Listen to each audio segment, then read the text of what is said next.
Right, I'm with Dave Kevan, assistant manager at Forest Green. Dave, firstly, can you just tell us a little bit about your career in football? Well, I started as an apprentice at Notts County under Jimmy Searle. That seems a hell of a long time ago now. And played at Notts County for 2 or 3 years and moved on to Stoke. And then from there, just gradually got into coaching from there. After having finished through injury at, I was about 24, 25. And Lou Macari gave me the opportunity to get involved with the young players at Stoke, and really it's just gone on from there. Yeah, I mean, I'm old enough to remember you playing at Stoke, and was that actually in the old First Division, which is now the Premier League, or no? It was what is the Championship, and then obviously League One as it is now. Yeah, but we had some good times. We had some good players. We got promotion from League One back into the Championship under Lou. Had an auto-glass win at Wembley, which is always nice as a player. So yeah, there were some good times, and some good memories. And you obviously chose a role of coaching. Was that something that you always wanted to do? It wasn't as a still relatively young player. You tend not to think other than what's happening tomorrow, really. But it just happened. As I say, finished through injury, and Lou was good enough to offer me the opportunity to get to stay involved, really, because at that time you're never quite sure where you're going to end up or what route you're going to take. So and it was something I grasped and I really enjoyed, and I'd like to think I was relatively decent at it. So I went from there with the youth team, and then obviously working with the first team.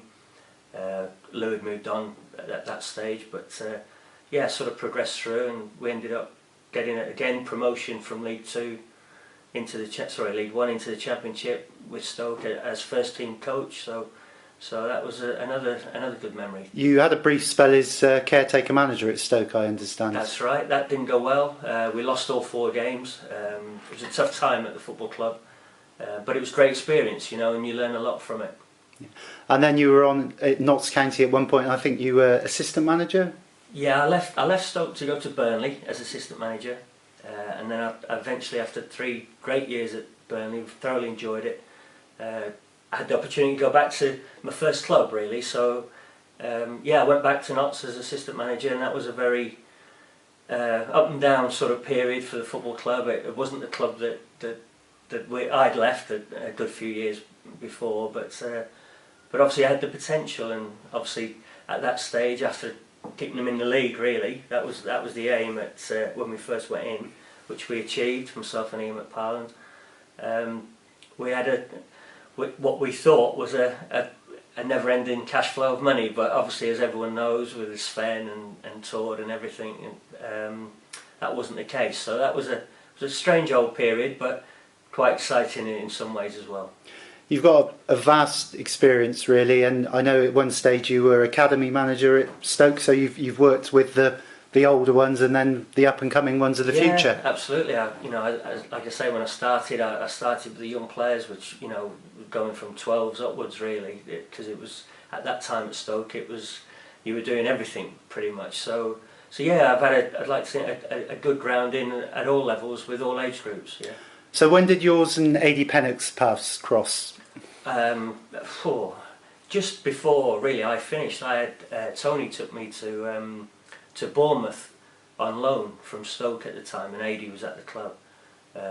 I'd just had a knee operation which had sort of never really cleared up in that period. So, but that was when we first came in contact with each other during that spell, really, and we've sort of, without really being close friends, we've sort of known each other really on the football circuit, if you like. Yeah. And I guess you've both got different strengths and different weaknesses in the partnership. Yeah, I would like to think so. I think, obviously, the manager's, he's got me here to bounce things off, and he's his own man. He makes his own decisions, but I help him along the way whenever I can. He was appointed by Dale, and did he give you the call to say, come and join me? Yes, he did. He rang me. I was doing part-time at Cheltenham at the time, and he rang me, well, as far as I know, pretty much as soon as he knew he had the job. So I was very flattered and very honoured to come and work at Forest Green and work under the manager.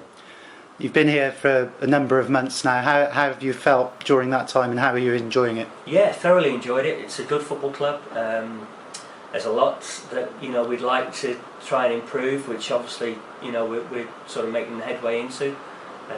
Yeah, it was just disappointing how the season finished, to be quite honest with you. But we always felt that that sort of period last year was always a sort of bedding in time and a finding out at time about the players that we have, and obviously about the league in general, which we're more clued up on. So hopefully it'll stand us in good stead next season. You parted company with 10 players in the close season.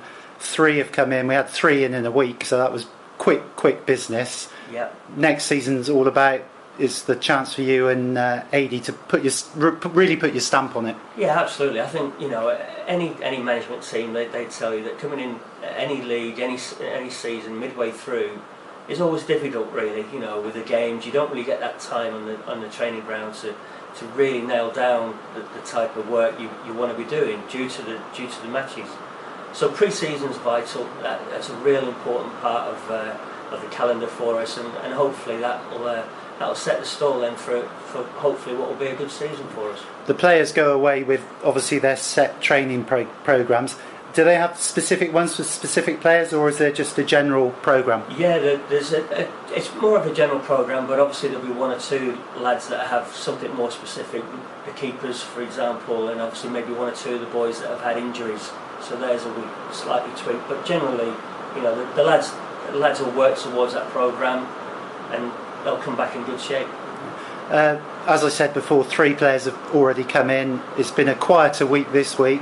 I guess you and Adi are still talking to people and weighing things up, looking at the release list, etc. Yeah, absolutely. It's never ending, and credit to the gaffer. He's been working really hard on that. Certainly the last 3 or 4 weeks, and he's been very busy, and I'm sure he'll continue to be. And the phone agents are always on the phone, whether it be to the manager or to myself, offering players. So yeah, there's plenty of players out there. We just need to make sure that we bring the right ones in, and we're very pleased with the start we've made already. Is there no real specific rush at the moment because things are still sort of settling down, really, or are you on the front foot?